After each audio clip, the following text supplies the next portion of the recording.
Hello, welcome back to another video. Today I have some more art to unbox. I have a package here that I purchased from a fellow collector that I saw this listed on CAF. Actually, it wasn't listed for sale, but I reached out and I said, hey, if you're ever looking to move this piece, I would be interested. First, I congratulate him. Hey, that's a really fun piece. Explain why I liked it.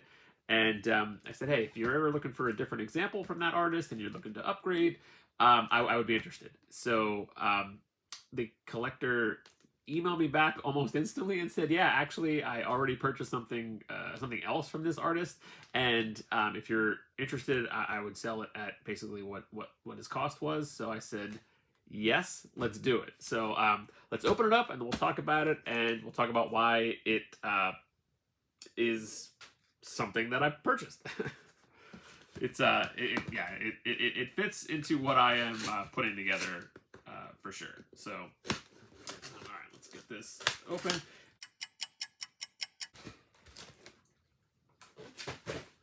Okay. All right, so I got the art out. Let's open up this sleeve.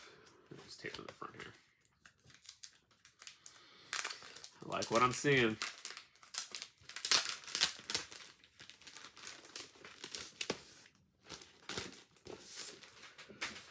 Okay, let's take a look here.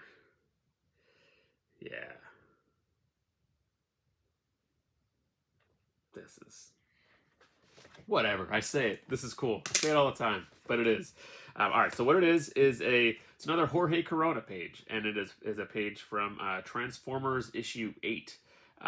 So this is a page that when I started buying the Jorge Corona pages, I went big on that issue 11 page, that Ultra Magnus page, and then when issue 8 came around, I kind of took it easy. I grabbed one page that I actually ended up selling to a buddy of mine who really wanted it, and I was like, at that point, I had already picked up some pages from issue 9 and 10, then kind of went crazy in those two issues. So anyway, so it's a lot of moving pieces around this modern art, but yeah. So I didn't have a page from issue 8, and this is one that after the fact, after reading issues 9 and 10, this is one that I was like, oh man, I should have, when I had the opportunity, I should have gone a little heavier in issue 8 and grabbed this page, but I didn't.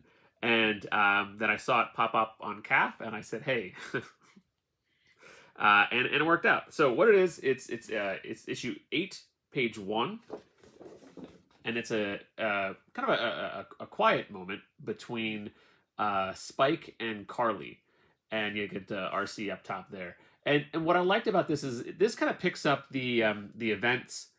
After the first volume is done, Spike is injured, and he kind of is sidelined for most of issue 7. So issue 8 is the first kind of time you really see him interacting with more of the characters again. And Spike and Carly, who the series kind of kicked off with their relationship, and then they discover the arc, and it kicks off from there. They haven't had a lot of moments to kind of just like connect again and say like, wow, this is like nuts what's going on. And there's been loss. They both lost their fathers in the process of this. So there's a lot of heavy stuff that they've both been having to deal with on their own. So this was the first time that they kind of had a moment, just a quiet moment, to talk to each other. And it's got Carly's van in it, and Carly's van is kind of it's representative of her not her, I guess her whole life, her life before the events of the series really took off. And later in this issue, she talks about how it's the last thing that she has left. She's lost her family, lost so much. It's the one thing that she's holding on to from her the time before things got crazy. So but what I really enjoy about this page is there's a cameo on this page at the bottom panel. It's a cameo of the character Beachcomber. And we talked about before, I have become a huge fan of this character. And Beachcomber actually had, this is not his first cameo in the series. He had a cameo in, I think it was issue 2, when Danny Warren Johnson was drawing. There was a flashback shot on Cybertron, and you see Beachcomber getting, taking a shot to the head. So um, I don't know if at that time, I imagine when he included that in issue 2, that he knew that Beachcomber was going to be included in the second arc. But I don't know the timing specifically. Um, but I would imagine, it was to throw us off, like, oh, Beachcomber is dead. So you see, and when I first read this issue, I was excited to read it, and I blew past that cameo. I did not even notice it until I read through it again. But I love that he's there. He's kind of observing. He's doing what he has done since he arrived on the planet, which was back in the 60s, which is what you see in the flashback, his origin in issue 10, which I, again, absolutely love that entire sequence. So that sequence is what really kind of made me fall in love with this character, as far as what he represents. And he's not without fault, he's not without flaw, but he's a really interesting character. And it's the Spike and Beachcomber pairing is something that I really, really enjoy about this series. And this is the first time that they're on a page together. You get RC. I love that panel up top. I love the sense of scale. You get RC kind of on the rock, looking out, and then you get Spike and Carly. And the other thing that I think is really cool about this page is you get in the second arc the the relationships in the Transformers series, written by Daniel Warren Johnson, like that's at the heart of it. The action is great, the art is wonderful in both arcs, but really it's the character stories, and that's what you really kind of are drawn to, and you connect with and resonate with you. So there are two very separate story arcs that Spike goes on, and then Carly goes on. So Spike pairs up with Beachcomber later in the series, and throughout the second arc was established in issue 7. But you get Carly and RC. That relationship started in a scene from issue 7, which is where that Ultra Magnus page came from.